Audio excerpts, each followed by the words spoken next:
அப்படியே வர வர பீப்புள்ஸ் ஜாயின் பண்ணோம்னா அவங்களும் கேட்டுக்கிட்டோம். ஸ்பேஸும் ரெக்கார்டிங்ல இருக்கு. ஸோ இன்னைக்கு உங்களுக்கு டாபிக்ல இருந்து எல்லாருக்கும் தெரிஞ்சிருக்கும் நம்ம எதை பத்தி பேச போறோம் அப்படின்னு. தொடர்ந்து ஒரு வாக்குறுதி, 2 வாக்குறுதின்னு ஆரம்பிச்சு கிட்டத்தட்ட பல வாக்குறுதிகள மக்களுக்கு வந்து ஒரு ஏமாற்றத்தை அளிக்கும் வகையில இந்த திமுக ஆட்சி அமைஞ்சிருக்கு. இன்னைக்கு வரைக்கும் பார்த்தீங்கன்னா. அதுல ரொம்ப சென்சிட்டிவான ஒரு விஷயம் தான் இந்த நீட்டுங்கிற விஷயம்.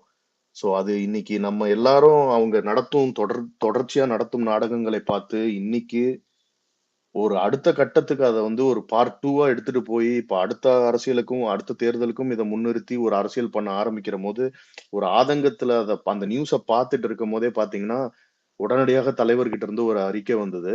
ஆ அப்போ எனக்கு புரிஞ்சது பார்க்கிறபோது என்னால உணர முடிஞ்சுச்சு. ஸோ இப்ப தலைவர் வந்து எவ்வளோ கான்ஷியஸா இந்த மாரி விஷயங்கள வந்து மக்களுக்கு அநீதி விளையும் வகையில நடக்கக்கூடிய இந்த தவறுகள எவ்வளவு பார்த்துட்டு இருக்காரு, எவ்வளவு ட்ராக் பண்ணிட்டு இருக்காருன்னு. ஏன்னா, நம்ம ஆதங்கத்த நானே ஒரு ட்வீட்டா போடுறதுக்கு முன்னாடிலவே வந்துட்டு, இவ்ளோ டீட்டெயில்டான ஒரு அறிக்கைய வந்து வெளியிட்டிருக்காரு. அதுலயும் இந்த அறிக்கைய படிக்கிறபோது, அ ஒரு உண்மையான ஒரு மக்கள் தலைவனுக்கு எவ்ளோ ஒரு கோவம் இருக்கும். இவங்க பண்ற விஷயங்கள பார்த்துன்றது இருக்கு.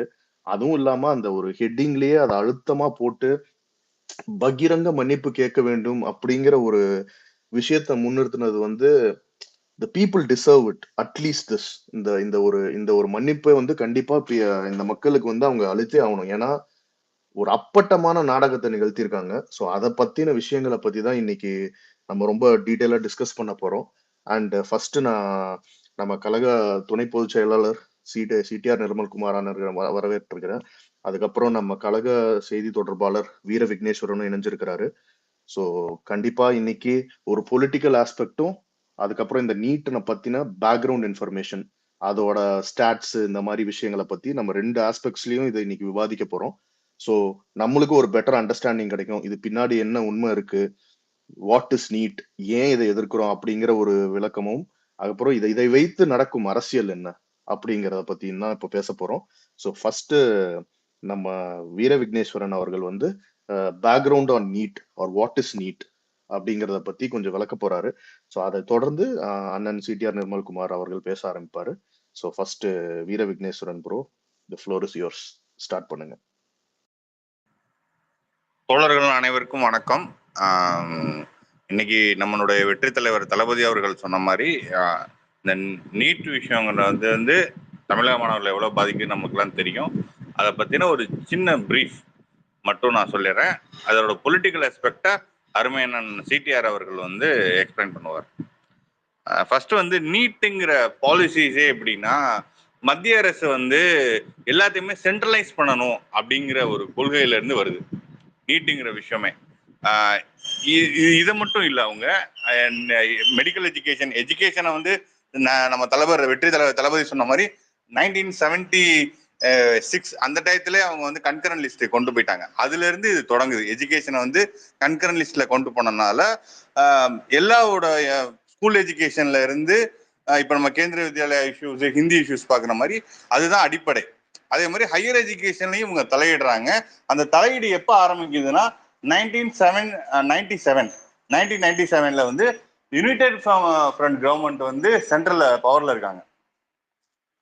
அப்போ அங்க கூட்டணியில இருந்தது வந்து சாட்சாத் டிஎம்கே தான். அவங்க வந்து யுனைடெட் ஃப்ரண்ட் கவர்மெண்ட் வந்து பவர்ல இருக்கிறப்போ திமுகவும் கூட்டணி இருக்கு. அப்பதான் வந்து ஒரு ரெகுலேஷன் கொண்டு வராங்க.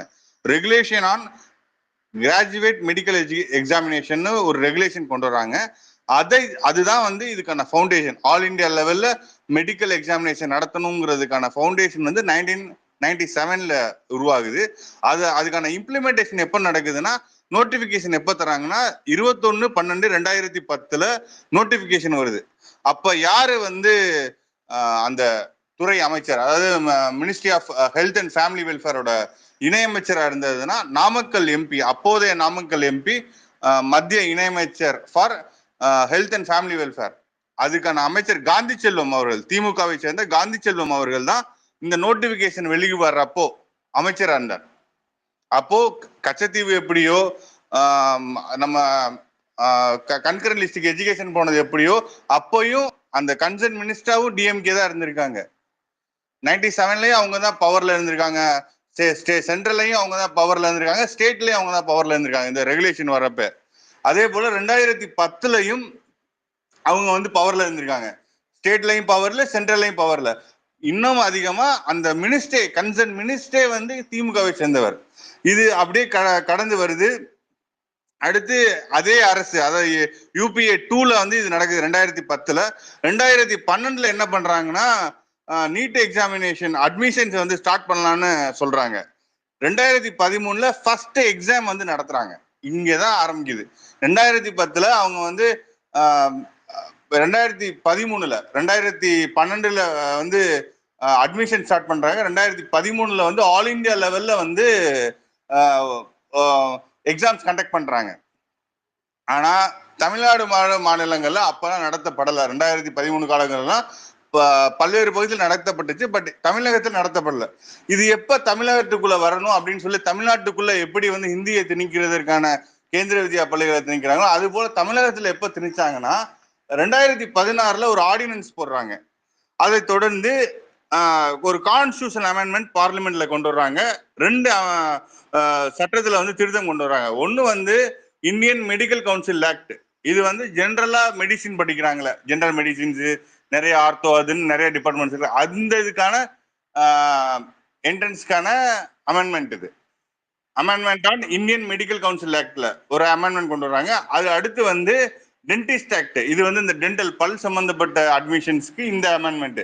இந்த 2 அமெண்ட்மெண்ட் மூலமா என்ன பண்றாங்கன்னா நீட்டுங்கிற எக்ஸாமை வந்து கான்ஸ்டியூஷனல் ஸ்டேட்டஸ் கொடுக்குறாங்க. பிரச்சனை இங்கதான் ஆரம்பிக்குது.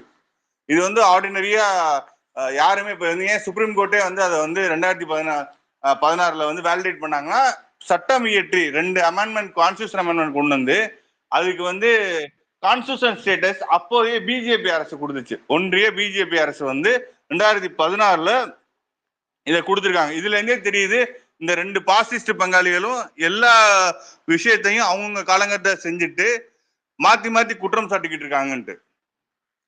2016ல அவங்க அதை செஞ்சாங்க. 2017ல வந்து இது வந்து இம்ப்ளிமெண்ட் பண்றாங்க. அட்மிஷன்ஸ் வந்து நமக்கு வந்து ஒரு 2016ல வந்து ஏப்ரல் 28ஆம் தேதி வந்து ஏப்ரல் 28ம் மே 9ம் வந்து சுப்ரீம் கோர்ட் வந்து ஒரு ஆர்டர் பாஸ் பண்றாங்க. நீட் வந்து கம்பல்சரியா இமிடியேட்டா எஃபெக்ட் பண்ணணும் அப்படின்ட்டு. இதை ஏத்துக்கலாம் நம்ம. அதை தொடர்ந்து சுப்ரீம் கோர்ட் ஆர்டர்ஸ் மூலமா அது இம்ப்ளிமெண்ட் பண்ணப்படுது. அடுத்து வந்து நீட் வந்து எப்போ தமிழகத்துல ஆல் இண்டியா லெவல் நடத்துறாங்கன்னா 2016 மே 1, ஜூலை 24 இந்த 2 டேட்ல வந்து 2 கட்டமா ஆல் இண்டியா லெவல்ல நடக்குது. பட் தமிழ்நாட்டில் நடக்கல 2016ல. ஆனா 2017ல இது திணிக்கப்படுது. அதுக்கு வந்து அப்போதைய ஏடிஎம்கே கவர்மெண்ட் வந்து அப்ப நடந்துட்டு இருந்துச்சு. அப்பதான் ஃபர்ஸ்ட் தடவை நடக்குது தமிழகத்துல வந்து இது. இப்ப இதோட அடிப்படை பிரச்சனை என்னன்னா அந்த நீட்டுங்கிற விஷயம் வந்து இந்த கான்ஸ்டியூஷன் அமெண்ட்மெண்ட் மூலமா என்ன பண்றாங்கன்னா ஸ்டேட் கவர்மெண்ட் வந்து செப்பரேட்டா என்ட்ரன்ஸ் எக்ஸாம் வைக்கவோ இல்ல என்ட்ரன்ஸ் எக்ஸாம் இல்லாம ஸ்டேட்ல நடக்கிற 12th மார்க்கை வச்சு ரெக்ரூட் பண்றதையோ இது வந்து தடுக்குது.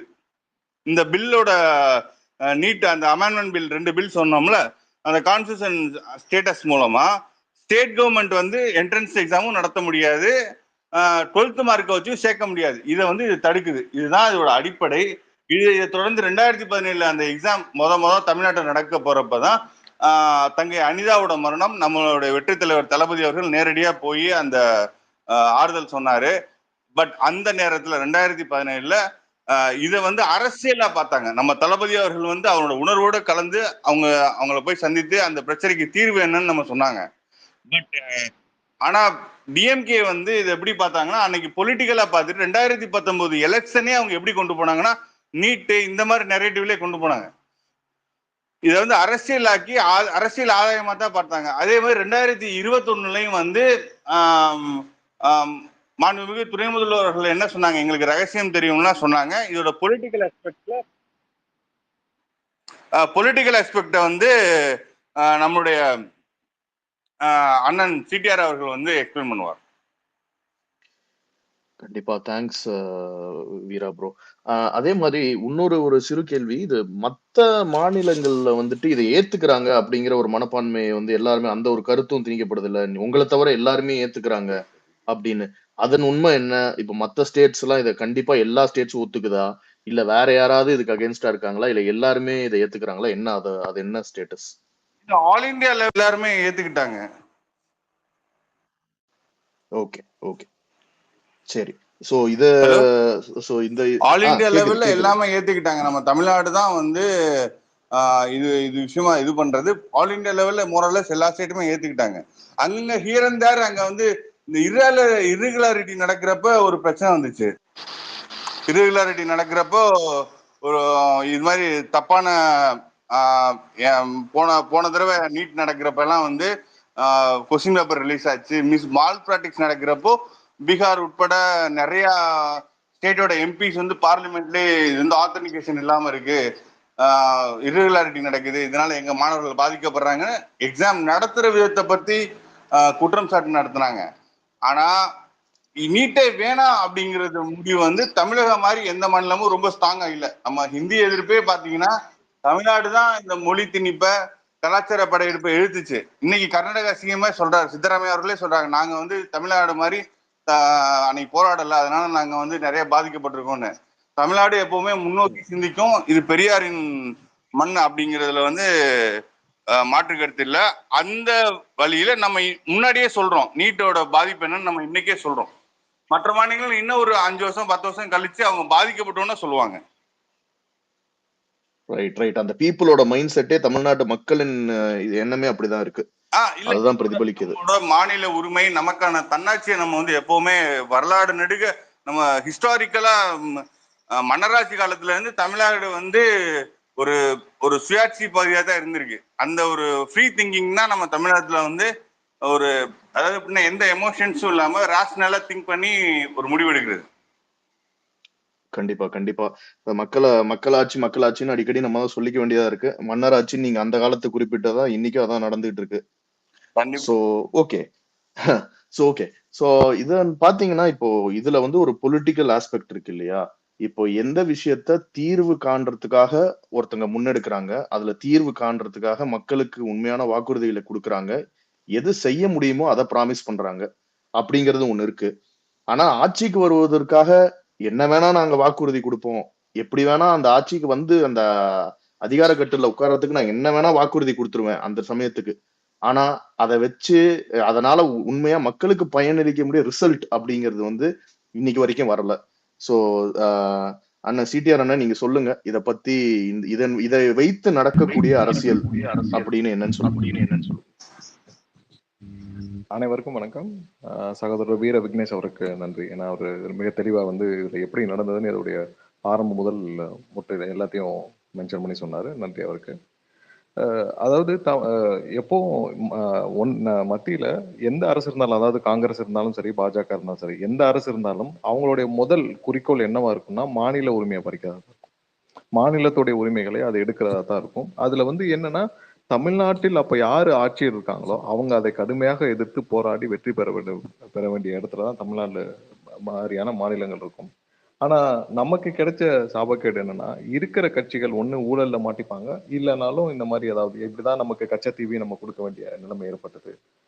எல்லா முல்லை பெரியார் விஷயத்தா இருக்கட்டும், இல்ல காவேரி விஷயத்துல இருக்கட்டும், பல இடத்துல தமிழகம் வந்து உரிமையை இழந்ததுக்கு முக்கிய காரணம் அப்பெல்லாம் திமுக அரசு மாநிலத்தில் இருந்தது. எந்தவித எதிர்ப்பும் தெரிவிக்காமல் மிக எளிமையாக சுலபமாக எல்லாம் விட்டு கொடுக்கப்பட்டது. 2009 நடந்த போராகட்டும், காவேரி அவருடைய கான்ட்ராக்டை எக்ஸ்டெண்ட் பண்றதா இருக்கட்டும், 74 நடந்ததா இருக்கட்டும், 97 நமக்கான வாய்ப்புகள் கிடைச்சது காவேரி நதிநீர்ல ஒரு முக்கியமான ஒரு ஒப்பந்தத்தை எடுக்கிறதுக்கு. அதையும் நம்ம மிஸ் பண்ணோம். நிறைய லீகல் ஆஸ்பெக்ட்ஸில் நம்ம வந்து சுப்ரீம் கோர்ட்டில் அந்த மேனேஜ்மெண்ட் கமிட்டிக்கே நம்ம கொண்டு போக ஃபார்ம் பண்ண விடாமல் கிட்டத்தட்ட 30 வருஷம் போச்சு.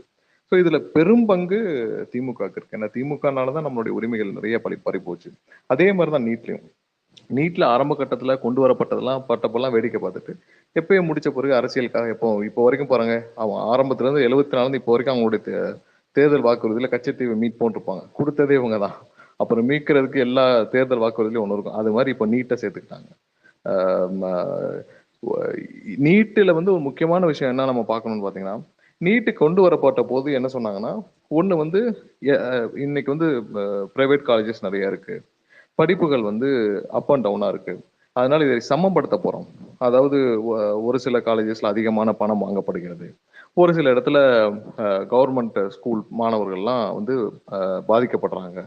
இன்னொன்னு சமநிலை இல்லை. ஸோ அதை சமப்படுத்த போறோம் அப்படின்னாங்க. இன்னொன்னு வாங்குற ஃபீஸ்ல டிரான்ஸ்பரன்சி இல்ல இப்படின்னு சொன்னாங்க. இந்த 2 விஷயம் தான் சொல்லப்பட்டுச்சு.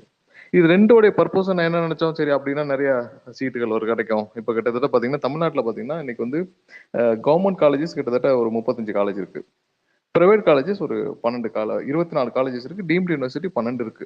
ஸோ இந்த எல்லாம் சேர்த்தீங்கன்னா கிட்டத்தட்ட ஒரு 11,500 சீட்ஸ் இருக்கும் தமிழ்நாட்டுக்கு. ஸோ இந்த 11,500 சீட்ஸ்லயும் இன்னைக்கு டிரான்ஸ்பரன்சி இருக்கான்னு பாத்தீங்கன்னா இல்ல.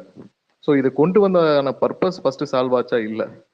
இன்னொன்னு எல்லாரும் பயந்தது என்னன்னா, சரி நீங்க வந்து எல்லாருக்கும் ஒரே மாதிரியான சிங்கிள் விண்டோ சிஸ்டம்ல நாங்க வந்து நீட்ல போய் மெடிக்கல் சீட் கொடுப்போம்னு சொல்றீங்க. இப்ப 11,500 சீட்டும் சிங்கிள் விண்டோ மூலியமா தான் போய் எல்லாருக்கும் மாணவர்களுக்கு சேர்றாங்களா? இல்ல.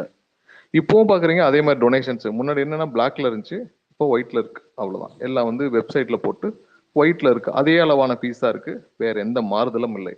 ஸோ நீட்டோடைய பர்பஸ் சால்வ் ஆகல. ஆனா இதுல புதுசா ஒரு பெரிய பிரச்சனை மாணவர்களுக்கு முளைத்தது என்னன்னா, எல்லாரும் பயந்த விஷயம் தான் என்னன்னா, இன்னைக்கு அரசு பள்ளி மாணவர்களுக்கு அவங்கனால அஃபோர்ட் பண்ண முடியாத அளவுக்கு இன்னைக்கு வந்து பிரைவேட்டான இன்ஸ்டிடியூஷன்ஸ் நிறைய வந்து இந்த நீட்னால கோச்சிங் சென்டர்ஸ் நிறைய உருவாக்கியிருக்கு. இது மிகப்பெரிய வித்தியாசத்தை ஏற்படுத்தியிருக்கு. ஏன்னா அதிகபட்சமாக இன்னைக்கு யார் என்ன மாதிரியான ஒரு விளைவை ஏற்படுத்தும்னு எல்லாரும் பயந்தோமோ அந்த விளைவை அது ஏற்படுத்திருச்சு. இன்னைக்கு அதிகப்படியாக ஒரு மாணவர் வந்து 1 லட்சம் 2 லட்சம் 3 லட்சம் இந்த மாதிரி ஒரு வருஷத்துக்கு குடிச்சு ஒரு நீட் கோச்சிங் சென்டர்ல போய் படிச்சாதான் இன்னைக்கு பாஸ் பண்ண முடியும்ன்ற சூழ்நிலை ஏற்பட்டுருச்சு. இதற்கான நிறைய கோச்சிங் சென்டர் ஸ்கூல்ஸ் நிறைய இந்த மாதிரி எல்லா இடத்துலயும் இதுக்கு அதிகப்படியான ஃபீஸ் வாங்கப்பட்டது. அப்ப நீங்க சொன்ன அந்த சமநிலை இருக்குல்ல, எல்லாருக்கும் ஒரே மாதிரியான கல்வி, ஒரே மாதிரியான தேர்வு, ஒரே மாதிரியான ஒரு அனுமதி அப்படின்னீங்கல்ல, அது இல்ல. அந்த ஃபர்ஸ்ட் நீங்க கொண்டு வந்த அந்த அதுக்கான ஃபர்ஸ்ட் பர்பஸே சால்வ் ஆகல. ஸோ இந்த இதை சரி பண்றதுக்கு இந்த தமிழக அரசு சரி இவங்க வந்தாங்கல்ல ஆட்சிக்கு வந்த பிறகு ஏதாவது சரி பண்ணாங்களா? கிடையாது. இவர் வந்தப்ப முதல்ல உதயநிதி வந்து தேர்தல் பிரச்சாரத்துல அறிவிக்கிறார். அதாவது எப்படின்னா நாங்க வந்த உடனே நீட்டை ரத்து பண்ணுவோம். குழந்தைக்கு கூட தெரியும் நீட்டை வந்து ரத்து பண்ண ஒன்னு சுப்ரீம் கோர்ட் பண்ணணும் இல்ல பார்லிமெண்ட்ல பண்ணணும். ஏன்னா பார்லிமெண்ட்ல நம்ம சகோதரர் வீர விக்னேஷ் சொன்னாரு, இது வந்து பார்லிமெண்ட்ல சட்டமாக இயற்றப்பட்டு விட்டுச்சு. ஸோ இது 2 தான் சொல்யூஷன். ஒன்னு ஒன்றிய அரசுக்கு நம்ம அழுத்தம் கொடுத்து அவங்கள வந்து பார்லிமெண்ட்ல சட்டம் இயற்றப்பட வேண்டும். இல்லை என்றால் இப்ப நேத்து கவர்னருக்கு ஒரு ஜட்ஜ்மெண்ட் வந்துச்சு. இதே மாதிரியாக சுப்ரீம் கோர்ட் தான் ஒரு தீர்வாக இருக்கும். இந்த தீர்வை நோக்கி இந்த 4.5 வருஷத்துல இவங்க ஏதாவது பண்ணாங்களா? இல்ல. ஸோ இவர் வந்து நாங்க வந்தோடனே ஒரே கையெழுத்துல நாங்க வந்து நீட்டை ரத்து பண்ணிடுவோம், இல்ல நாங்க நிப்பாட்டிடுவோம்னாரு. எல்லாருக்கும் பெரிய குழப்பம். குழந்தைக்கு கூட தெரியும் இது இப்படி பண்ண முடியாதுன்னு. அதுக்கு முதல் முறையாக ஒரு மிகப்பெரிய ஏமாற்று வேலையை ஏமாற்று பேர் வழியாக அது வந்து திரு உதயநிதி அவர்கள் செய்தார். ஏன்னா அவருக்கு அதுல தெரியாம இருக்கலாம். ஏன்னா அவருக்கு ஒரு பார்லிமெண்ட் எப்படி ஃபங்க்ஷன் ஆகுது, இல்ல ஒரு கவர்மெண்ட் எப்படி ஃபங்க்ஷன் ஆகுது, இல்ல ஒரு சட்டத்தை எப்படி இயற்றணும், இல்ல ஒரு சட்டத்தை வந்து நீங்க மீறி அதுக்கு யார் ஆர்டர் பண்ணணும்னா உச்சநீதிமன்றம் ஆர்டர் பண்ணணும்னா அது வந்து அவருக்கு வேணா தெரியாம இருக்கலாம். பட் மக்கள் எல்லாருக்கும் தெரியும் இது எப்படி ஃபங்க்ஷன் ஆகணும்னு. கடைசி வரைக்கும் அந்த ரகசியம்னு சொல்லிட்டு கடைசியில கையெழுத்து வாங்க போறேன்னு நின்னாரு. கடைசியில அந்த கையெழுத்தையும் வாங்கி நீங்க தெரியும் சேலம்ல அவங்க இளைஞரணி மாநாட்டு எல்லாத்தையும் தூக்கி போட்டு போயிட்டாங்க. அந்த கையெழுத்து எல்லா இடத்துலயும் வாங்கி தூக்கி போட்டு போனதான் மிச்சம். இதான் அந்த பண்ண ஒட்டுமொத்த இவங்க பண்ண ஒரு ஏமாற்று வேலையில எண்ட் ரிசல்ட் அது. இன்னைக்கு தேர்தல் வருது திரும்ப அடுத்த ஒரு வருஷத்துக்குள்ள இவங்க திரும்ப போய் மக்களை சந்திக்கணும். மக்களை சந்திக்கிறப்ப இவங்க என்ன சொல்லுவீங்க? அதனால இன்னைக்கு வந்து ஒரு தீர்மானத்தை போட்டு 4.5 வருஷம் கழிச்சு எப்படி நீங்க கச்சத்தீவுக்கு அப்பப்ப மீட்டுமோ கச்சத்தீவை மீட்போம்னு ஒரு தீர்மானத்தை போட்டு ஒரு டைம் பாஸ் பண்ணிட்டு இருப்பாங்க. அது மாதிரி ஏன் வந்து இவங்களுக்கு வந்து அட்லீஸ்ட் இந்த 4.5 வருஷத்துல ஏன் சுப்ரீம் கோர்ட்டுக்கு ஒரு தடவை கூட இவங்க வந்து இதை ஃபைல் பண்ணல? சுப்ரீம் கோர்ட்ல ஒரு தடவையாவது இதை ஃபைல் பண்ணி இதில் உள்ள டிஃபிகல்டிஸ் கண்டிப்பாக நிறைய வாய்ப்புகள் கிடைச்சது. ஏன்னா போன வருஷத்துல தெரியும் நீட்ல அதாவது சொன்னாங்கல்ல இப்போ தமிழ்நாட்டுல நீங்க பார்த்திருப்பீங்க அந்த நீட் தேர்வப்ப நடக்கிற கொடுமைகள் எவ்வளவு தூரம் ஸ்க்ரூட்டனைஸ் பண்ண போறாங்க, மாணவர்கள் எவ்வளவு தூரம் கொடுமைப்படுத்தப்படுறாங்க. நீங்க அதாவது பர்தால இருந்து எல்லாத்தையும் கழட்டி வச்சுட்டு தான் உள்ள போகணும். அவ்வளவு கடுமையான இருக்கிற சூழ்நிலையிலையும் நீங்க வந்து நிறைய இடத்துல தவறு நடந்ததாக குற்றச்சாட்டுப்பட்டு பல இடத்துல ரீ எக்ஸாம் வச்சாங்க. ஸோ அப்போ வந்து நடத்துற முறைகள்லயே ஏதோ ஒரு பிழை இருக்குது. அதனாலதான் வந்து நீங்க வந்து ஒரு தேர்வு இவ்வளவு கிட்டத்தட்ட 20 லட்சம் 21 லட்சம் பேர் பார்ட்டிசிபேட் பண்ற ஒரு எக்ஸாம்ல ஒரு சில சென்டர்ஸ் இல்லாம கிட்டத்தட்ட 10%னாலும் அவ்வளவுதான் இன்னைக்கு எதிர்பார்க்கப்பட்ட மாணவர்கள். இப்ப நீங்க தமிழ்நாட்டுல 1,10,000 பேர் எழுதுறாங்க. 10,000 பேர்ல 11,500 பேருக்கு தான் சீட்டு கிடைக்குது. அப்ப நீங்க கிட்டத்தட்ட ஒரு ஒரு 1000 பேர் ஒரு 10%னாலும் 10% தவறு நடந்திருந்தாலும் மிகப்பெரிய பிழை, மிகப்பெரிய தவறு. ஸோ அந்த நேரத்தில் தமிழக அரசு கண்டிப்பாக ஒரு பெட்டிஷனை போட்டிருக்கலாம். போட்டுட்டு முதல்ல தவறு நடக்காமல் இருக்கிறதுக்கு இவங்க வந்து அது வரைக்கும் நீட்டை நிறுத்தி வைக்க கேட்டிருக்கலாம். அந்த வாய்ப்பை இவங்க மிஸ் பண்ணாங்க. இன்னொன்னு இந்த கோச்சிங் சென்டர்ஸ், இவங்க என்ன எதிர்பார்த்தாங்களோ அது நடக்கல. அந்த கோச்சிங் சென்டர்ஸ்க்கு இப்ப அரசு பள்ளி மாணவர்களுக்கு அதுக்கான ஒரு ஒரு வாய்ப்புகள் கண்டிப்பாக கிடைக்கல. இது வந்து பெரிய லெவல்ல கிட்டத்தட்ட ஒரு ஒரு கோச்சிங் சென்டர்ஸ் போய் படிக்கிறவங்க ஒரு 20% இருப்பாங்க ஒவ்வொரு வருஷத்துலயும் பாஸ் ஆகிறவங்க. அந்த 20% தான் major set of people cover ஆகிறாங்க. ஸோ மீறி இருக்கிற மாணவர்களுக்கு இவங்க என்ன செஞ்சாங்க? அதையும் செய்யல. அடுத்து கடைசியா பாத்தீங்கன்னா இன்னைக்கு இருக்கிற அந்த பிரைவேட் காலேஜஸ் டீம்டு யூனிவர்சிட்டிஸ்ல இருக்கு. 12 டீம்டு யூனிவர்சிட்டி இருக்கு, 24 பிரைவேட் காலேஜஸ் இருக்கு. இந்த காலேஜஸ்ல எல்லா சீட்டுமே கவர்மெண்ட் சிங்கிள் விண்டோல போதா இல்ல. டீம்டு யூனிவர்சிட்டி கண்டிப்பா இந்த நீட்டுக்குள்ள வரல. ஸோ இதையாவது இவர்கள் வந்து கவர்மெண்ட் கோட்டால, அதாவது தமிழ்நாடு அரசு மூலியமாக ஃபில் பண்றதுக்கு ஏதாவது முயற்சி எடுத்தாங்களா? சரி, அது நீட்ல வரல. நீட்ல வந்து உங்களுக்கு நீட் எலிஜிபிலிட்டி இருந்தா போதும் டீம்டு யூனிவர்சிட்டிஸ்க்கு. ஸோ அப்போ நீங்க அவங்க வந்து அவங்களே சீட்டை ஃபில் பண்ணிப்பாங்க. ஸோ அதையாவது நீங்க உங்களுடைய தமிழ்நாடு செலெக்ஷனுக்குள்ள கொண்டு வரதுக்கு ஏதாவது வழி பண்ணாங்களா? இல்ல. அது இல்லாமல் பிரைவேட் காலேஜஸ் இருக்குல்ல, பிரைவேட் காலேஜஸ்ல மேனேஜ்மெண்ட் கோட்டா இருக்கு. ஸோ அது கிட்டத்தட்ட 50% இருக்கும். ஸோ அதுவும் இவர்கள் வந்து அந்த ஃபீஸை கம்மி பண்ணி அது எல்லா மாணவர்களுக்கும் எளிதாக கிடைக்கிற வழியில செஞ்சாங்களா? கிடையாது. கிட்டத்தட்ட பாத்தீங்கன்னா எல்லாமே ஒரு வியாபாரமா இவங்க செஞ்சுட்டு வராங்க. அதுல இவர்கள் செய்ய வேண்டிய வாய்ப்புகள் நிறைய இருந்துச்சு. அதாவது இந்த நீட்ல நடந்த தவறு, ஒன்றிய அரசு செய்த தவறு, அதை சரி பண்ணக்கூடிய வாய்ப்புகளும் கிடைச்சது. அதையும் சரி பண்ணல. இந்த 4.5 வருஷமா சும்மா வேடிக்கை மட்டும் தான் பார்த்துட்டு இருந்தாங்க. எந்த எந்த இதையும் நகர்த்தல. அதிகபட்சம் இவர்கள் வந்து அந்த ரகசியம் என்னன்னா கையெழுத்து வாங்கினாங்க எல்லார்ட்டையும். ஒரு கையெழுத்து இயக்கம் நடத்தி கையெழுத்து வாங்கினாங்க. அந்த கையெழுத்தையும் வந்து சேலம் மாநாட்டுல உதயநிதி அவர்கள் முடித்து விட்டு கிளம்பின உடனே அங்கேயே தூக்கி போட்டு போயிட்டாங்க. எல்லாம் நம்ம நியூஸ்ல எல்லாம் வந்துச்சு, நம்ம எல்லாம் பார்த்தோம். ஸோ அதான் இவங்க அதிகபட்சமா இந்த நீட் சம்பந்தமா செஞ்ச விஷயமே. இதுல செய்யக்கூடிய விஷயங்கள் அடுத்து என்னன்னு பாத்தீங்கன்னா, கண்டிப்பாக பார்லிமெண்ட்ல இவங்க நிறைய இவங்களுடைய எம்பிக்களை வைத்து இவங்க பேசியிருக்கலாம். இது வரைக்கும் அதை பத்தி ஒன்றும் பெருசா ஒன்றும் பண்ணல. இதே இதுல வந்து பாத்தீங்கன்னா இன்னைக்கு பாருங்க, டாஸ்மார்க் விஷயத்துல 1000 கோடி அளவுக்கு முறைகேடு நடந்திருக்குன்னு இடி அறிவிச்ச பிறகு அந்த இடி விசாரிக்க கூடாதுன்னு உடனே போய் உயர்நீதிமன்றத்துல போய் நின்று இன்னைக்கு கிட்டத்தட்ட ஒரு 2 வாரம் தள்ளிட்டாங்க. இன்னொரு 2 வாரமும் தள்ளி போகும் அந்த விசாரணை தள்ளி போறதுக்கு. இதேதான் மணல்லையும் நடக்குது. மணல் குவாரிகள்ல முறைகேடு நடந்திருக்குன்னு சொல்லி இடி வந்து 11 கலெக்டருக்கு சம்மன் அனுப்பிச்சு அவங்க விசாரிக்கணும்னு கேட்டாங்க. அதை உச்ச நீதிமன்றம் வரை போய் அவங்க வந்து ஸ்டே ஆர்டர் வாங்கினாங்க. இந்த மாதிரி அங்க இடி வந்து மணல் திருட்டை விசாரிக்கிறதுக்கு கேட்குறாங்க. நாங்கள் எங்க கலெக்டர்ஸ் அனுப்ப முடியாது, அதனால நாங்க வந்து இது தடை வாங்கணும்னு சொல்லி கேட்டிருக்காங்க. ஸோ இதுல காட்டின அவசரம் இது வரைக்கும் நீட் விஷயத்துல காட்டவே இல்லை. ஒன்றும் இல்லை, போன வருடம் வந்து சுப்ரீம் கோர்ட்ல சீஃப் ஜஸ்டிஸ் சந்திரசூட் இருக்கிறப்ப இதுல கடுமையாக எல்லாரும் பார்த்திருப்போம். நீட்ல முறைகேடு நடந்திருக்கு, ரீ எக்ஸாம் வரணும்னு சொல்லி எல்லாரும் கேட்டுட்டு இருந்தாங்க. அப்போ இவர்களுக்கு வந்து அருமையான வாய்ப்பு இருந்தது. கண்டிப்பாக அந்த முறைகேடுகளை சரி செய்யற வரைக்குமாவது நிப்பாட்டி வச்சிருக்கலாம். அது ஒரு வாய்ப்பாக கருதி அந்த இடத்துல நிப்பாட்டி இருக்கலாம். கடைசியாக என்னன்னா, இவர்கள் வந்து வந்த பிறகு ஃபர்ஸ்ட் வருஷம் எல்லா மாணவர்களையும் எவ்வளவு குழப்பினாங்கன்னா, மாணவர்கள் எல்லாரும் ஃபர்ஸ்ட், அதாவது திமுக ஆட்சிக்கு 2021 வந்ததுக்கு அப்புறம் என்ன நினைச்சாங்கன்னா, ஏதோ இவங்க வந்து நீட் நிப்பாட்டிடுவாங்கன்னு நினைச்சாங்க. கிட்டத்தட்ட எல்லா மாணவர்கள் அப்ப மெடிக்கல்ல சேர்ந்த மாணவர்கள் எல்லாம் எல்லாரையும் கேட்டு பாருங்க. எல்லாரும் என்ன நினைச்சாங்க, சரி ஏதோ ஒரு ரகசியம் இருக்கு போல, வந்து இவங்க ரத்து பண்ணிடுவாங்கன்னு நினைச்சாங்க. கிட்டத்தட்ட 2 வருடம் இவர்கள் மாணவர்களை கன்ஃபியூஸ் பண்ணி அவங்களை குழப்பியதை தவிர வேற எந்த விஷயத்தையும் உருப்படியா செய்யல. கடைசி வரைக்கும் சமாளிக்க முடியாமல் இன்னைக்கு தேர்தலை ஒட்டி வந்த பிறகு ஒரு அனைத்து கட்சி கூட்டம். அனைத்து கட்சி கூட்டத்துல என்ன பண்ண போறீங்க? சரி, காங்கிரஸ் உங்களோட ஒத்து போறாங்களா இந்த விஷயத்துல? இல்ல மற்ற கட்சிகள் உங்களோட ஒத்து போறாங்களா? சரி, இதே விஷயத்தை ஏன் நீங்க போன வாரம் வந்து மாநில முதல்வர்கள் எல்லாம் கூப்பிட்டு ஒரு இது மாநாடு போட்டீங்க, ஏன் அப்ப பேசல? ஏன் அதே நேரத்துல வந்து இந்த நீட் விஷயத்துல பேசல? ஏன்னா கடுமையாக இது எதிர்க்க வேண்டிய ஒரு விஷயம் தான். கிட்டத்தட்ட ஒரு ஒரு 10 லட்சம் மாணவர்கள் இன்வால்வ் ஆன விஷயம். இன்னைக்கு என்ன நீங்க சாதிக்கணும்னு நினைச்சீங்களோ, அதாவது மாணவர்களுக்கு படிப்பு சுமை குறையணும், சிங்கிள் விண்டோல போகணும், எல்லாருக்கும் ஒரே மாதிரியான கல்வி கிடைக்கணும், எல்லாத்துலயும் சம நிலை இருக்கணும், என்னென்ன சொல்லி இந்த நீட்டு கொண்டு வரப்பட்டுச்சோ அந்த எந்த பர்பஸும் சால்வ் ஆகல. அடிஷனல் சுமை தான் அதிகமாயிருக்கு. அடிஷ்னலா முன்னாடி இருக்கிற அந்த அவங்களோட போர்டு எக்ஸாம் மட்டும் முடிச்சுட்டு போய் எழுதின காலம் மாதிரி இப்போ அடிஷ்னலா கூட 1 வருஷம் 2 வருஷம் 3 வருஷம். போன வாரம் ஒரு ஒரு மாணவி தற்கொலை செய்து கொண்டார். 2 வருஷம் படிச்சிருக்காங்க.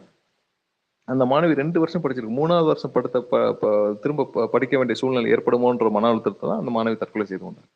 ஸோ எவ்வளவு வருஷம் நீங்க வந்து ஒரு ஒரு ஒரு கல்வியை 1 வருஷம் படிப்புல முடிக்க வேண்டியதை இப்ப 2 வருஷம் 3 வருஷம் ஆக்கிட்டீங்க. 3 வருஷம் ரிப்பீட் பண்றாங்க. ரிப்பீட்டர்ஸ்க்கு கொண்டு வந்துட்டீங்க. இப்ப அந்த மாதிரியான சூழ்நிலையில எப்படி இது வந்து மாணவர்களுக்கு இவங்களுக்கு தேவையான பர்பஸ் இல்ல சிங்கிள் விண்டோவே உங்களுக்கு என்ன செய்யுது? இதனால எந்த பர்பஸும் சால்வ் ஆகல. கோச்சிங் சென்டர்ஸ்க்கு அதிகமா எப்படி இவங்க வந்து இன்னைக்கு ஒரு ஒரு ஒரு ஒரு 5-6 லட்சம் பேராவது தமிழகத்துல நீங்க கோச்சிங் சென்டர்ஸ் போய் படிக்கிறாங்கன்னா ஒவ்வொருத்தரும் 1 லட்சம்னு பாத்தீங்கன்னாலும் கிட்டத்தட்ட ஒரு 5ல இருந்து 6,000 கோடியாவது இன்னைக்கு வந்து சர்வசாதாரணமாக அடிஷ்னலா ஒரு மாணவர்களுடைய பெற்றோருக்கு அதிக சுமை தான் ஏற்பட்டிருக்க தவிர இதனால எந்த பிரயோஜனமும் இல்லை. இதனால பிரைவேட் காலேஜஸ் உடைய ஃபீஸ் குறைஞ்சிருக்கா? இல்லை. பிரைவேட் காலேஜஸ் உடைய டீம்டு யூனிவர்சிட்டிஸ் உடைய இதுல வந்து இன்னைக்கு அரசு பள்ளி மாணவர்களை படிச்சவங்க சேர முடியுமா? முடியாது.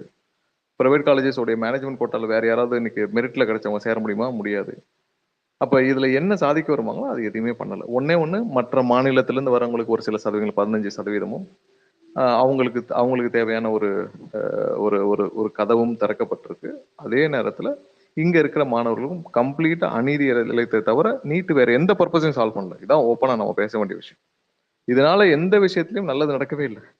அதிகப்படியான சுமையும் அதிகப்படியான ஒரு செலவுகளையும் எந்த இடத்துலையும் இது வந்து அந்த மாணவர்களுக்கு ஒரு ஒரு ஒரு ஒரு நல்லதோ செய்யவே கிடையாது இந்த நீட் விஷயத்துல. இதுல திமுக செஞ்ச விஷயம் என்னன்னா, எப்படி இவங்க வந்து மீத்தேன் எரிவாயுல 2010 துணை முதல்வர் இருந்தப்போ இதே ஸ்டாலின் அவர்கள் வந்து கையெழுத்து போட்டுட்டு அன்னைக்கு நான் வந்து இதை பத்தி எனக்கு தெரியவே தெரியாதுன்ட்டு கடைசியில் அவர் கையெழுத்து போட்டு, அதாவது ஆராய்ச்சி பண்றதுக்கு ரிசர்ச் பண்றதுக்கு கையெழுத்து போட்டுட்டு அதை பத்தி போடவே இல்லைன்னு சாதிச்சாரோ அதே மாதிரிதான் நீட்டு கொண்டு வந்தப்பெல்லாம் இவங்க தான் இருந்தாங்க. எப்படி ஜல்லிக்கட்டை வந்து தடை செய்யப்பட்ட போது வேடிக்கை பார்த்து விட்டு அன்னைக்கு கூடயே இருந்துட்டு அதுக்கப்புறம் இங்க வந்து நேற்று ஜல்லிக்கட்டை ஏதோ இவங்க தான் மீட்டு கொண்டு வந்த மாதிரி இவங்க பேசிட்டு இருக்காங்களோ அதே மாதிரிதான் வந்து எல்லா விஷயத்திலையும் தமிழகத்திற்கு அநீதி இழைக்கப்பட்ட போது வேடிக்கை பார்த்த ஒரே கட்சி திமுக தான். தமிழகத்துடைய சாபக்கேடு தான். ஏன்னா அவங்களுடைய 3 தலைமுறையாக 70 வருஷமாக அவங்க தாத்தா என்ன செஞ்சாரோ அவங்க அப்பா என்ன செஞ்சாரோ அதுதான் இவர் உதயநிதியும் நேற்று வந்து புதுசா சொல்லி மக்களை ஏமாத்திருக்காரே தவிர வேற ஒண்ணுமே புதுசா செய்யல. இவங்க கண்டிப்பாக பகிரங்க மன்னிப்பு கேட்கணும். ஏன்னா எப்படி மாணவர்களை குழப்பி பெற்றோர்களை குழப்பி நாங்க வந்தோடனே நிப்பாட்டிடுவோம், வந்தோடனே தடை செஞ்சிருவோம் அப்படின்னா வருஷம் மாணவர்கள் உண்மையிலேயே கன்ஃபியூஷன் இருந்தாங்க. நிறைய பேட்டிகள் இருக்கும் பாருங்க. வந்தா நிப்பாட்டிடுவாங்க போல இருக்கு, அப்ப படிக்க தேவையில்லைன்னு நினைச்சாங்க. எல்லாரையும் கன்ஃபியூஸ் பண்ணி கடைசியில போய் கையெழுத்து வாங்கி எல்லாரும் ஏமாற்றினதுக்கு கண்டிப்பா அவங்க மன்னிப்பு கேட்கணும். இந்த 4 வருஷம் இவங்க வந்து எதுவுமே செய்யல. 4 வருஷம் செய்யக்கூடிய விஷயங்கள் அதாவது ஆக்கப்பூர்வமா செய்ய வேண்டிய விஷயங்கள் நிறைய இருந்துச்சு. இந்த 7.5% இன்க்ரீஸ் பண்ணிருக்கலாம், ஒரு 10% கொண்டு வந்திருக்கலாம். நிறைய மாணவர்கள் இந்த இதுல இந்த 7.5% நீங்க டீம்டு யூனிவர்சிட்டிஸ்க்கும் பிரைவேட் காலேஜஸ்க்கும் கொண்டு போயிருக்கலாமே, அதுலயாவது கொண்டு போயிருக்கலாமே. ஸோ நிறைய ஆக்கப்பூர்வமா செய்யணும்னு நினைச்சீங்கன்னா நிறைய இருந்திருக்கு. அது எதையுமே செய்யாம வேடிக்கை மட்டும் பார்த்துட்டு அவங்க கூட என்ன காம்ப்ரமைஸ்ல இந்த பிரைவேட் காலேஜஸ் கூட இவங்க பண்ணிக்கிட்டாங்கன்னு தெரியல, இல்லை டீம்டு யூனிவர்சிட்டிஸ் கூட இவங்க பண்ணிக்கிட்டாங்கன்னு தெரியல. இது எல்லாம் இவங்க கால்குலேட் பண்ணி இவங்க வந்து இன்னைக்கு எலெக்ஷனுக்காக மட்டும்தான் இதை பண்ணியிருக்காங்க. கண்டிப்பா இது வந்து தமிழக மக்கள்கிட்டையும் அனைவர்கிட்டையும் மன்னிப்பு கேட்க வேண்டிய திமுக தான் இன்னைக்கு வந்து ஏமாற்றிட்டு இருக்காங்க. இன்னைக்கு நம்மளுடைய தலைவருடைய தளபதியுடைய அறிக்கையில மிக தெளிவாக கடுமையாக கண்டிக்கப்பட்டிருக்கு. இந்த மெசேஜ் கண்டிப்பா எல்லாருக்கும் போய் சேரணும். எப்படி இவங்க வந்து இன்னைக்கு வந்து ஏமாற்றிட்டு இருக்காங்க, இதே மாதிரிதான் எல்லாத்துலயும் பண்ணிட்டு இருக்காங்க. இந்த ஒரு விஷயத்துல மட்டும் இல்ல. இவர்கள் அவசரப்படுற எல்லா விஷயம் என்னன்னா, இவர்கள் மேல ஏதாவது வழக்கு. இன்னைக்கு வந்து ஒரு அமைச்சருடைய தம்பி அவருடைய வீடுகள் எல்லாத்திலும் ரைட் நடந்திருக்கு. 2 நாளா அவர் போய் விசாரணை நடந்துட்டு இருக்கு. அவர் இடி அலுவலகத்துல ஆஜராயிட்டு இருக்காரு. ஏன் ஒரு பேட்டி கூட கொடுக்கல? சொல்ல வேண்டியதானே, நாங்க வந்து எங்களுக்கு எந்த பிரச்சனையும் இல்லைன்னு. ஏன் இடி வந்து சொன்னாங்க 1000 கோடி முறைகேடு டாஸ்மாக் நடந்திருக்குன்னு. ஏன் நீங்க தானே கரைப்படாத கரங்கள்னு சொன்னீங்கல்ல, எல்லா டோரையும் ஓபன் பண்ணுங்க, எல்லா ஃபைல்ஸையும் கொடுங்க. அப்படியே உங்களை மேல ப்ரூவ் பண்ணலன்னா இடி மேல அவதூறு வழக்கு போடுங்க. ஏன்னா இடி போட்டாங்கல்ல 1000 கோடி முறைகேடு நடந்திருக்குன்னு பிரஸ் ரிலீஸ் கொடுத்துருக்காங்க. அப்ப நீங்க என்ன பண்ணணும்? நீங்க தான் தைரியமான ஆளாச்சுல. நீங்க வந்து திரு ஸ்டாலின் அவர்கள் வந்து நாங்க ஓப்பனா எல்லா டோரையும் ஓபன் பண்ணிடுறோம், எல்லா அதிகாரியும் கோஆபரேட் பண்ண வைக்கிறோம், நாங்க வந்து நீங்க 1000 கோடி ப்ரூவ் பண்ணு, இல்லைன்னா உன் மேல அவதூறு வழக்கு ஏன் ஃபைல் பண்ணுங்களேன் அப்படியே விட்டோன்னு ஹைகோர்ட்ல. ஏன் விசாரிக்கவே கூடாதுன்னு ஃபைல் பண்றீங்க? அப்ப அங்க ஏதோ தவறு இருக்குன்னு தானே அர்த்தம். இதுல காட்டுற அவசரம் வந்து மக்கள் நலன் சார்ந்த விஷயங்கள் எதுலையுமே இவங்க காட்டல. அதெல்லாம் சும்மா டைம் பாஸ், சும்மா உட்காந்துட்டு எதுவுமே எந்த வேலையும் இல்லையா, இன்னைக்கு ஏதாவது நடக்கணுமா, எல்லாரையும் கூட்டி வச்சு ஒரு தீர்மானத்தை போட்டு அப்படியே முடிச்சுட்டு ஏதோ ஒரு நியூஸை கொடுத்துட்டு போறத தவிர வேற எந்த வேலையும் பண்ணல. கண்டிப்பாக இவர்கள் செய்த எல்லா துரோகத்தையும் தாண்டி இன்னைக்கு செய்த துரோகத்துக்கும் சேர்த்து மொத்தமாக தமிழக மக்களுக்கு மன்னிப்பு கேட்க வேண்டியவர்கள் தான் திமுக. இந்த கண்டிப்பா. நன்றி. வேற ஏதாவது கேள்வி இருந்தால் நம்ம கண்டிப்பா பண்ணலாம். Okay sir. உங்க மைக் மட்டும் கொஞ்சம் எக்கோ ஆகுது சார். அது நீங்க மியூட் பண்ணிட்டு திருப்பி பேசும்போது பேசுறீங்கன்னா கரெக்டா இருக்கும். ஓகே. அதான் சார், ரொம்ப விளக்கமான இது. நானே மியூட் பண்ணிக்கிட்டேன். நான் மியூட் பண்ணிடுறேன், நீங்க அன்மியூட் பண்ணிட்டு பேசுங்க. என் சைட்ல இருந்து நான் மியூட் பண்ணிருக்கேன். நீங்க பேசுற போது அன்மியூட் பண்ணிட்டு பேசுங்க சார். ஸோ எக்கோ அடிக்காம இருக்கும். ஓகே. அதான் ரொம்ப விளக்கமா தெளிவா சொன்னீங்க. இது எந்த வகையில இது போயிட்டு இருக்குன்னு. புரிதல் கரெக்டா இருந்துச்சுன்னா, இதுக்கு முன்னாடி இருந்த ஆட்சியாளர்களும் இத பத்தின ஒரு தீர்மானங்கள தான் போட்டுக்கிட்டு இருந்தாங்க. அதன் விளைவாகவும் எதுவுமே ஒரு தீர்க்கமான ஒரு முடிவோ, மக்களுக்கு அதனால ஒரு எண்ட் ரிசல்ட்டோ எதுவுமே கிடைக்கல. இவங்களும் பாத்தீங்கன்னா, அன்னைக்கும் வாக்குறுதி குடுத்துட்டு, அத சார்ந்து வந்துட்டு செய்றோம்னு சொல்லிட்டு, திருப்பியும் தீர்மானங்கள் மட்டும் தான் நிறைவேற்றிட்டு இருக்காங்களே தவிர, ஒரு நீங்க சொல்ற மாரி ஒரு ஒரு ரிசல்ட் ஓரியன்டடா ஒரு பீப்பிளுக்கு ஏதாவது வரும் வகையில மாற்றம் நிகழும் வகையில எந்த ஒரு முயற்சியும் எடுக்கிறது இல்ல. ஆனா இவங்களோட ஃபுல் அண்ட் ஃபுல் ஃபோக்கஸ் வந்து அவங்களுக்கும் அவங்க ஆட்சியாளர்களுக்கும் ஊழல்ல மாற்றும் போது தப்பிக்கணும்னா என்ன வேணா செய்வாங்க, என்ன கேஸ் வேணா போடுவாங்க, எவ்வளவு தூரம் they will go to any extent அப்படிங்கிற மாதிரி தான் இருக்கு. குறிப்பா இத மாணவர்கள் வந்து எப்படி பார்க்கறாங்கன்னு நீங்க நினைக்கிறீங்க சார்? மாணவர்கள் வந்து இந்த ஆட்சியை வந்து இவ்வளோ வந்து அவங்க எ நீங்க சொல்ற மாரி அவங்களுக்கு அவ்வளோ பெரிய கல்வி சுமையும் ஆல்ரெடி இருக்கு. இவ்வளோத்தையும் கம்ப்ளீட் பண்ணணும். அத மீறி இந்த ஒரு ஏமாற்றம். இத சேர்த்து மாணவர்களோட பெர்ஸ்பெக்டிவ்ல இந்த ஆட்சிய அவங்க எவ்வளோ ஆ எப்படி பார்க்கறாங்க அப்படின்னு நினைக்கிறீங்க? ஏன்னா, இது ஒரு மெயின் ரீசனா இருக்க போறது. 2026 தேர்தல்ல வந்து மாணவர்கள் வந்து ஒரு பெரிய பங்கு வகிக்க போறாங்க. அவங்க பெர்ஸ்பெக்டிவ்ல அவங்க எப்படி இந்த ஆட்சிய பார்க்கறாங்க? கண்டிப்பா. என்னன்னா, ஆரம்பத்துல ஒரு ஒரு ஒரு முதல்வர் வேட்பாளருடைய மகன், அவர் வந்து ஒரு தேர்தல் பிரச்சாரத்துல சொல்றப்போ, மாணவர்கள் வந்து அவர்களுக்கு இருந்த அந்த அனுபவத்துல நம்ப தான் செய்வாங்க.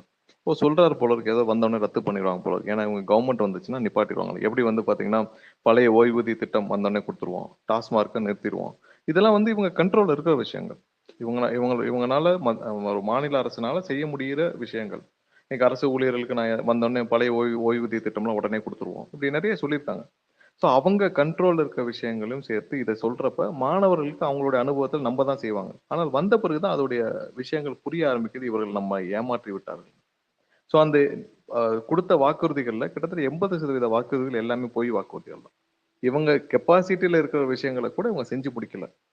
ஏன்னா அதுக்கான மனமும் இல்லை, அதுக்கான துணிவும் இல்லை. இன்னொன்னு அவர்களுக்கு அதெல்லாம் பத்தி யோசிக்கிறதுக்கும் நேரமும் இல்ல இந்த ஸ்டாலின் தலைமையிலான அரசுக்கு. ஸோ அதனால தான் வந்து ஆரம்பத்துல இவர்களை நம்பி வாக்களித்த மக்கள் அடுத்த 1 வருஷத்திலேயே புரிஞ்சுக்கிட்டாங்க இது எல்லாம் ஏமாற்று வேலைன்னு.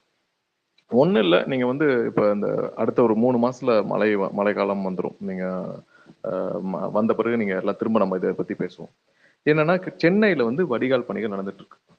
எப்போ போன ஆட்சி காலத்திலே ஆரம்பிக்கப்பட்ட பணிகள். இவர்கள் வந்து 4 வருஷம் முடிஞ்சிருச்சு. இப்ப இன்னொரு 6 மாசம் ஆச்சு. 4 1/2 வருஷமா இவர்கள் ஆட்சி காலத்திலே 4 1/2 வருஷம் முடிஞ்சிருச்சு. கிட்டத்தட்ட போன வருஷத்துக்கு முந்தின வருஷமே பாத்தீங்கன்னா 4000 கோடி இன்வெஸ்டட் அந்த அந்த ப்ராஜெக்ட்ல. இப்ப இன்னும் ஒரு 1 1/2 வருஷம் போச்சுன்னா, இன்னொரு எவ்வளவு கூடுதலாக இன்வெஸ்ட்மெண்ட் ஆயிருக்கும்னு நீங்க பாத்துக்கோங்க. இதுவரைக்கும் எங்கேயாவது பணிகள் முடிஞ்சு இதன் மூலமாக தண்ணீர் வெளியேறிட்டு இருக்கா? எப்படி வீராண திட்டம் ஒரு ஃபெயிலியரோ அதே மாதிரி இந்த வடிகால் பணிகள். ஏன்னா வடிகால் பணிகள் கொஞ்சம் சொல்லலாம். ஏன்னா டெய்லி நீங்க எல்லாம் பார்த்துட்டே வரீங்க சென்னையில் இருக்கிற மக்கள்லாம். வடிகால் பணிகள் எப்படின்னா அதாவது கழிவுநீர் கால்வாய் தனியாகவும் மழைநீர் வடிகால் தனியாகவும் இருக்கணும். ஆனா இங்க பெரும்பாலான இடத்துல அதுக்கான செப்பரேஷன்ஸே இல்லை. அப்ப நீங்க வந்து இதை கொண்டு போய் ஆற்றுல கலக்கிறப்போ இல்ல எங்க நீங்க போய் மழை நீரை கொண்டு போய் ஒரு இடத்துல கலக்கணும், அந்த கழிவு நீரை கொண்டு போய் ஒரு இடத்துல கலக்கணும். இந்த செப்பரேஷன்ஸ் எங்கேயுமே இல்லை. இன்னொன்னு பெரிய கால்வாய்கள் மூலியமாக ஒரு சில இடத்துல போய் அங்கங்க இருக்கிற ஏரிகள்ல கொண்டு போய் சேர்க்கணும். ஏன்னா ப்ராப்பரா எந்த திட்டமிடலும் இல்லை. பணம் மொத்தமாக செலவழிக்கப்பட்டு விட்டுச்சு. இன்னொன்னு இதுல ஒரு ஸ்டெப் பை ஸ்டெப்பா வந்து ஸ்டேஜ் பை ஸ்டேஜா பண்ணிருக்கலாம். இப்போ எந்த ஏரியால அதிகமா தண்ணி தேங்குது இந்த மாதிரி. இதுல எந்த விஷயமே இவர்கள் முடிக்கல. இன்னொன்னு எப்பயாவது ஒரு இடத்துல இவங்க வந்து சொல்லியிருக்காங்களா, நாங்க வந்து இத்தனை சதவீதம் இவ்வளவு இடத்துல முடிச்சிருக்கோம், இந்த இடத்துல இப்போ வேளச்சேரியில் முடிஞ்சிருச்சு, இல்லை மேடவாக்கத்தில் முடிஞ்சிருச்சு, இல்லை அடையாறில் முடிஞ்சிருச்சுன்னு சொல்லியிருக்காங்களா? எல்லாமே சதவீதத்தில் சொல்லுவாங்க. ரெண்டு வருஷத்துக்கு முன்னாடியே சொன்னாங்க 95% முடிச்சிருக்கோம்னு. திரு கே நேரு அவர்களும் சொன்னார், மேயர் அவங்களும் சொன்னாங்க. போன வருஷம் 85%, இப்போ 92%. பர்சன்டேஜில் சொன்னாலே உங்களை ஏமாத்துறாங்கன்னு அர்த்தம். ஏன்னா அதுல தான் வந்து நீங்க மீதி 8%, 5% நீங்க என்னன்னு குவான்டிஃபை பண்ணுவீங்க? எவ்வளவு நம்பர்ஸ்ன்னு சொல்லுவீங்க? இல்ல எத்தனை ஏரியான்னு சொல்லுவீங்க? பர்சன்டேஜ்னாலே நம்மள ஒரு திருப்திப்படுத்துறதுக்கு ஒரு நம்பர். இல்லாட்டி அவங்க நம்பரா சொல்லணும்னா வேளச்சேரியில் முடிஞ்சிருச்சு, சேப்பாக்கத்துல முடியல, சேட்பட்டுல முடிஞ்சிருச்சுன்னு நம்பரா சொல்லணும். ஸோ அது சொல்றதுக்கான எந்த இவங்ககிட்ட ஒரு புள்ளி விவரங்களும் கிடையாது. இந்த ப்ராஜெக்டோடைய மொத்த வடிவமும் பார்த்தீங்கன்னா பெரிய ஃபெயிலியர். எவ்வளவு 1000 கோடி செலவழிக்கப்பட்டு விட்டுச்சு சொல்லுங்க. இது ஒரே பொய்ய 3 வருஷமா சொல்றாங்க. இப்ப 4 வருஷம் இப்பயும் சொல்லுவாங்க. இந்த வருஷம் முடிஞ்சிரும்னு சொல்லுவாங்க. இதே மாதிரிதான் இவர்கள் வந்து செஞ்ச விஷயங்கள் எல்லாமே மக்களை ஏமாற்றம் தவிர ஒண்ணுமே இல்லை.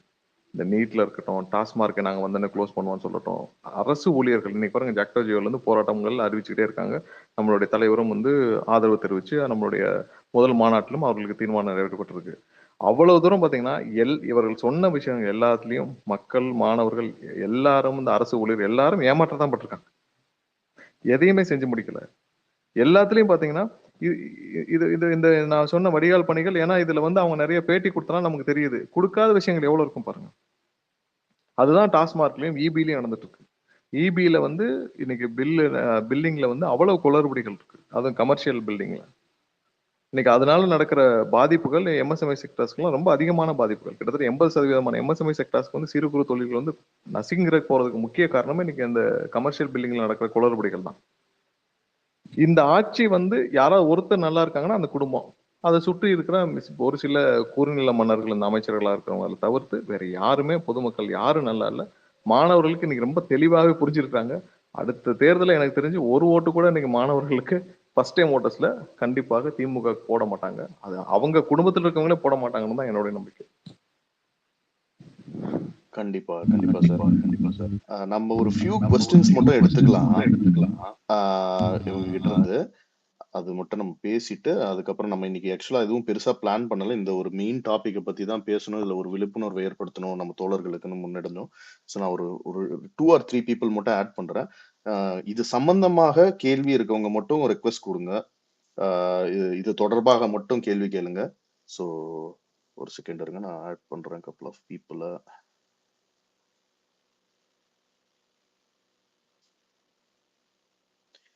இன்ஃபர்மேட்டிவ் டைரி, உங்க கொஸ்டின்ஸ் இருந்தா நீங்க கேளுங்க, சார் கிட்ட ஆன்சர் பண்ணுவாரு.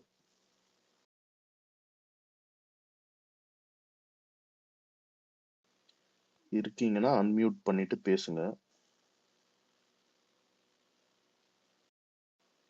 ஓகே, ஸோ ஒரு நிமிஷம் இன்னொருத்தர் ஆட் பண்ணுவோம்.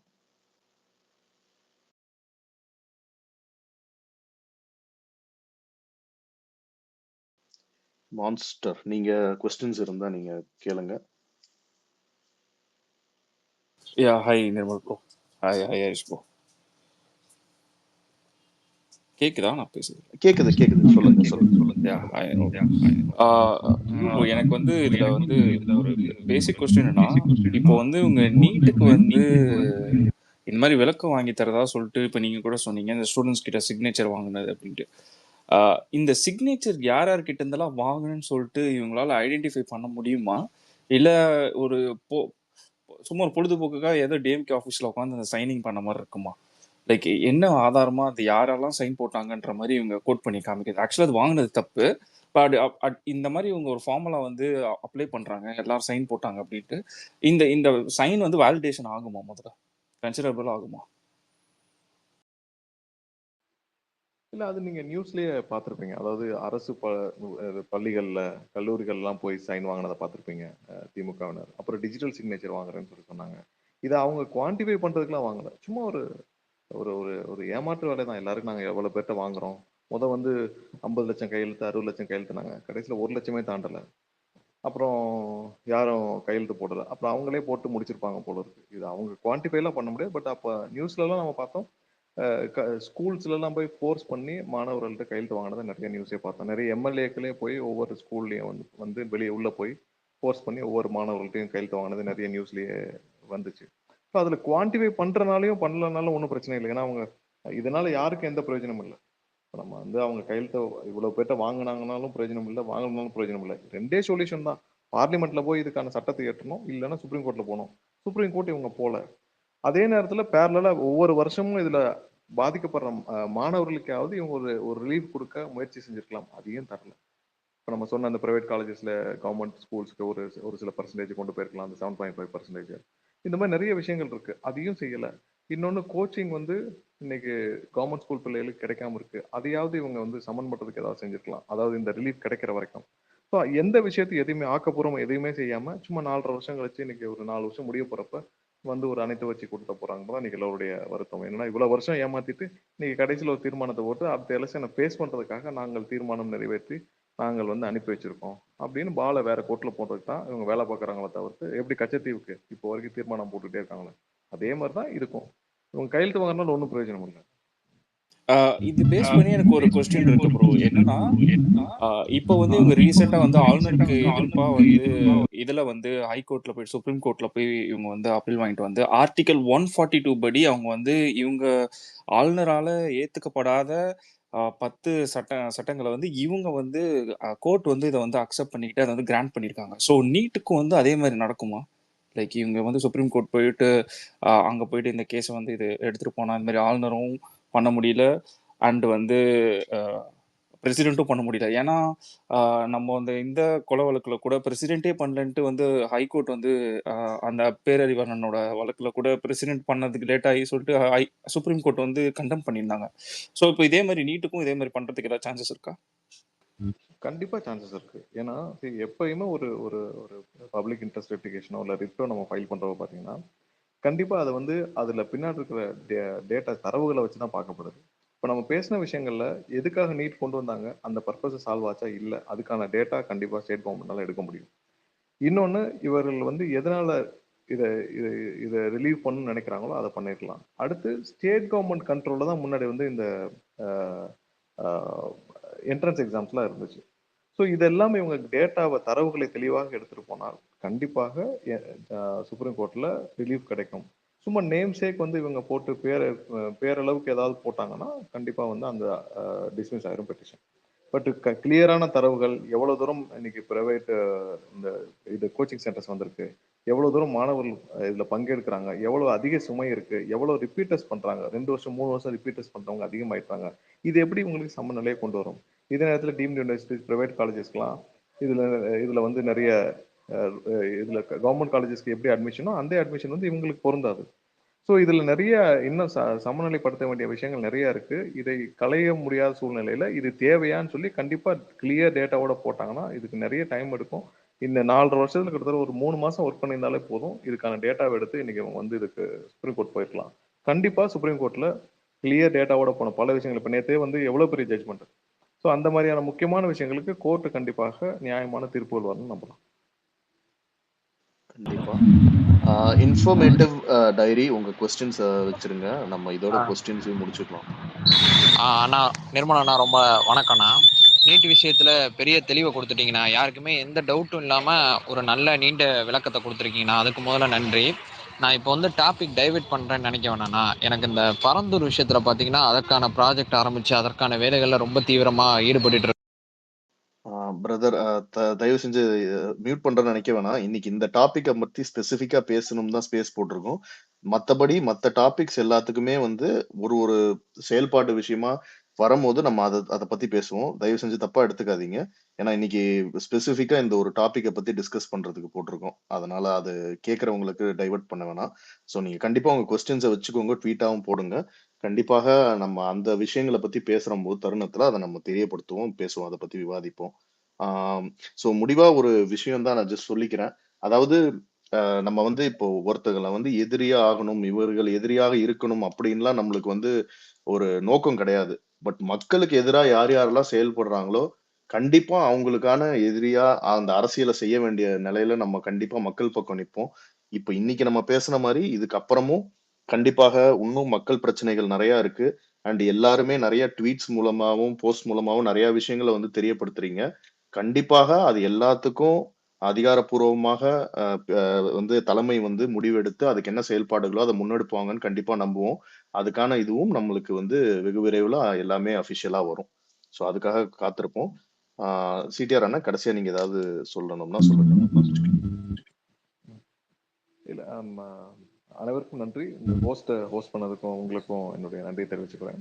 இது மாதிரி அடிக்கடி நம்ம வந்து இந்த திமுக செய்த துரோகங்கள், திமுக ஒவ்வொரு நாளும் மக்களை எப்படி ஏமாற்றிட்டு இருக்காங்க, ஒவ்வொரு விஷயத்திலும் இவர்கள் செய்த ஏதாவது ஒரு விஷயங்கள் முன்னெடுத்து ஒரு ஒரு ஒரு விஷயம் செய்யறாங்கன்னா அதுல பல வழிகள்ல பின்னாடி அவர்களுக்கு தனிப்பட்ட முறையில பெனிஃபிட் கொடுக்கறதா மட்டும்தான் செய்வாங்க.